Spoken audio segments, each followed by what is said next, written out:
Welcome back. The Kingsbridge Heights Community Center provides resources to empower Bronx residents from cradle to career to advance education and well-being for a vibrant community. Currently, they are helping support those in need with their winter coat and toy drives, both of which is going on until December 16th. Joining me now to speak more about their efforts is their Director of Adult Services, Alex Martinez.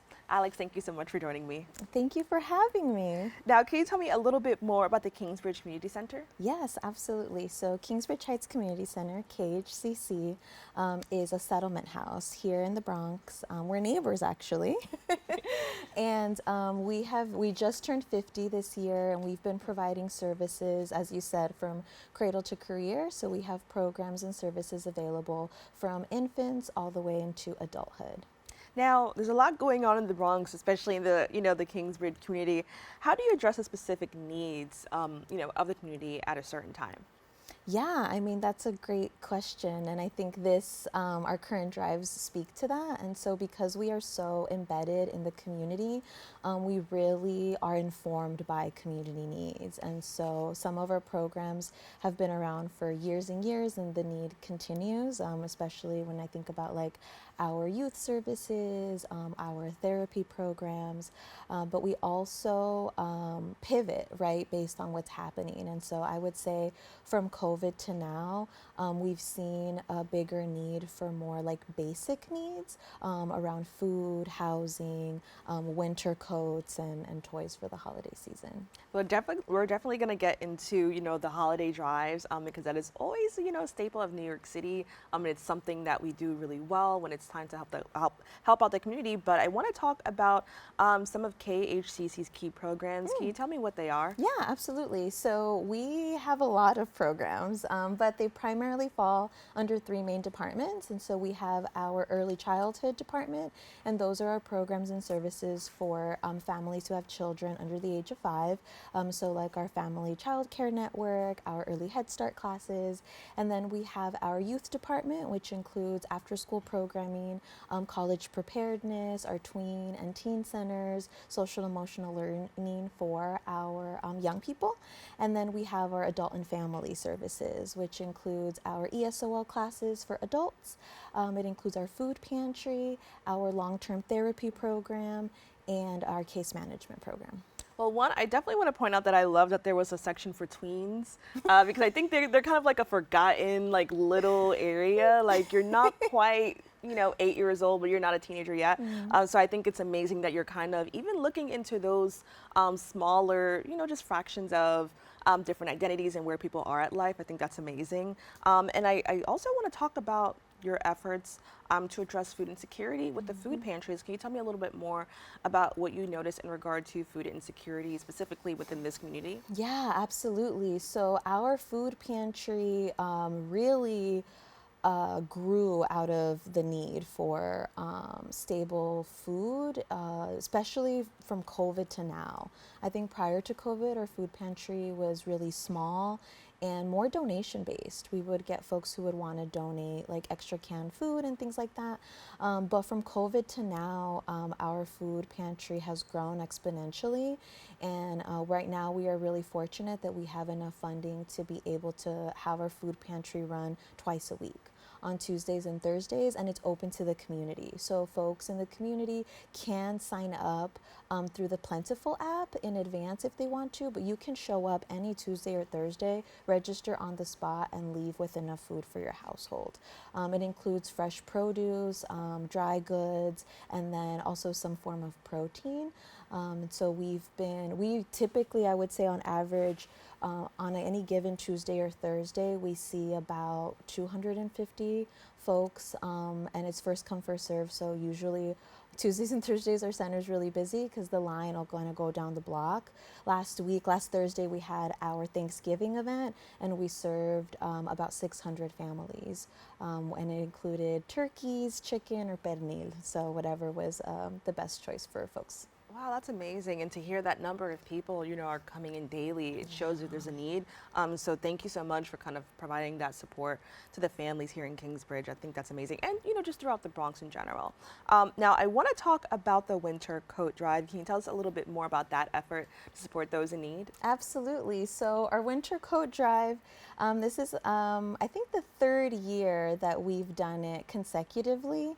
And again, it comes out of need. So we work with really high need, vulnerable families, and especially this time of year where we're transitioning into colder weather, we'll sometimes hear that they don't have coats, winter coats, right? Or especially for children that they've outgrown the ones from last year, and those can be expensive. And so for some of our most struggling families, it's really an urgent need. And so this year we're really lucky to have interns on our team, social work interns, who kind of took that on as their project and have been securing coats. So we're collecting new coats and gently worn ones as well, to be able to provide them to families during our holiday event next month.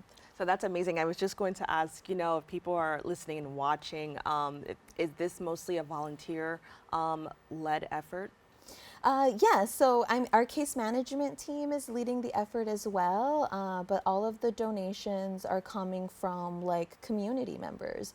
So folks are able to come and drop them off directly at our center. We've had a couple banks kind of host their own drives and donate those as well. But yeah, it's definitely coming from the community for the community.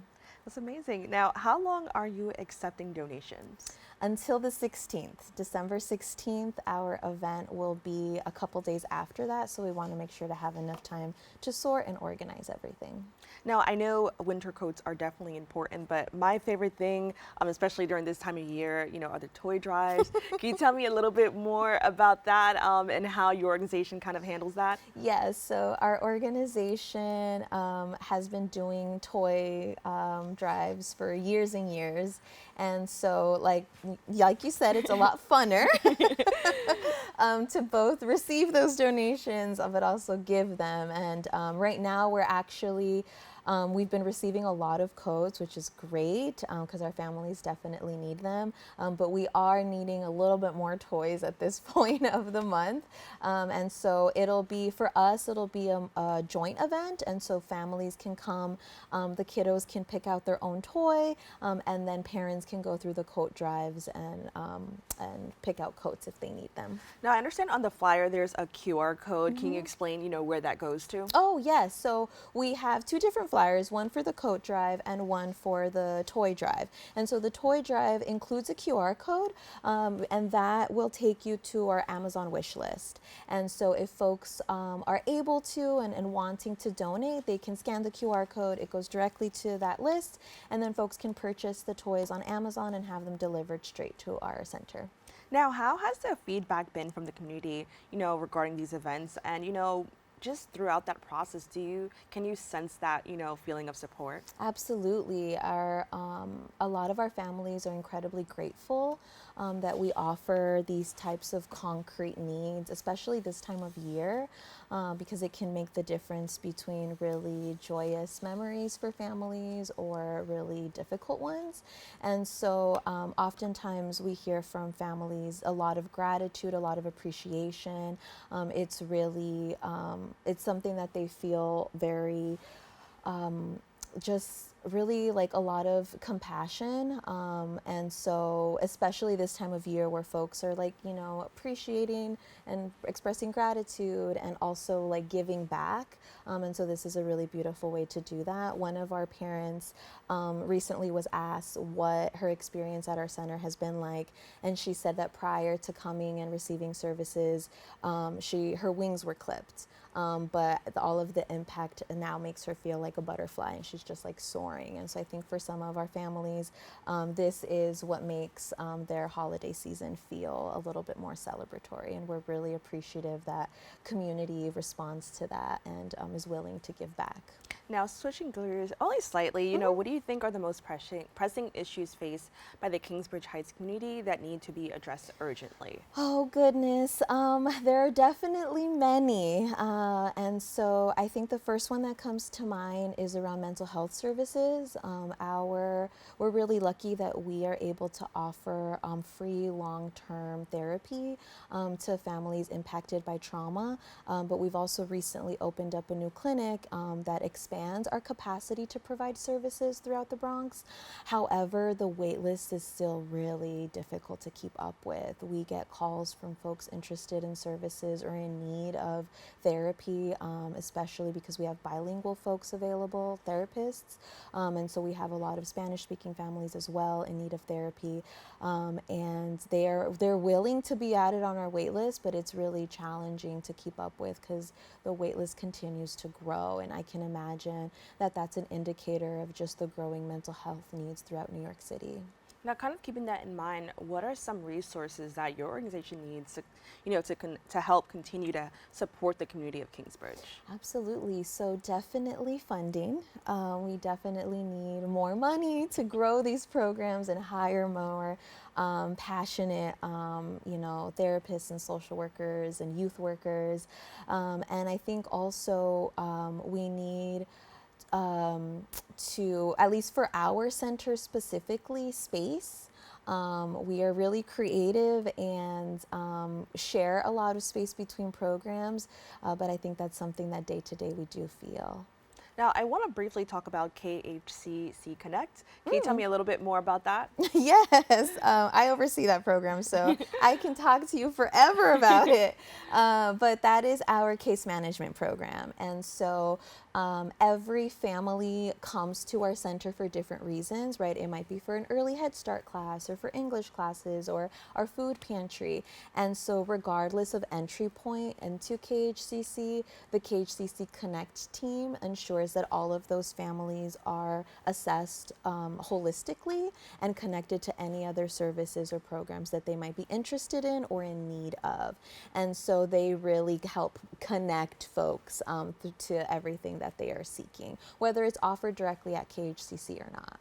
Now, can you tell us a little bit more about any volunteer opportunities? Because I understand that a lot of this, takes a community effort. So are there any opportunities for the community to get involved? Yes, so there are definitely volunteer opportunities. It depends on what the volunteer interest need is. I know the easiest way to volunteer is second Saturdays, and so every second Saturday of the month, our organization has some kind of garden volunteer opportunity depending on time of year and need, and so it can be cleaning out we have a community garden where anyone in the community can come and plant and grow, and so they can clean those plots out, they can plant new things, they can trim. I'm not a gardening expert by any means, but I do know that that's something that anyone in the community can come the second Saturday and volunteer directly with them.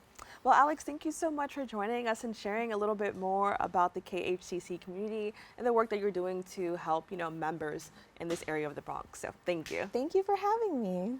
To learn more about their efforts, please go to their website at khcc-nyc.org. We have to take a quick break. We'll be back with more Open right after this.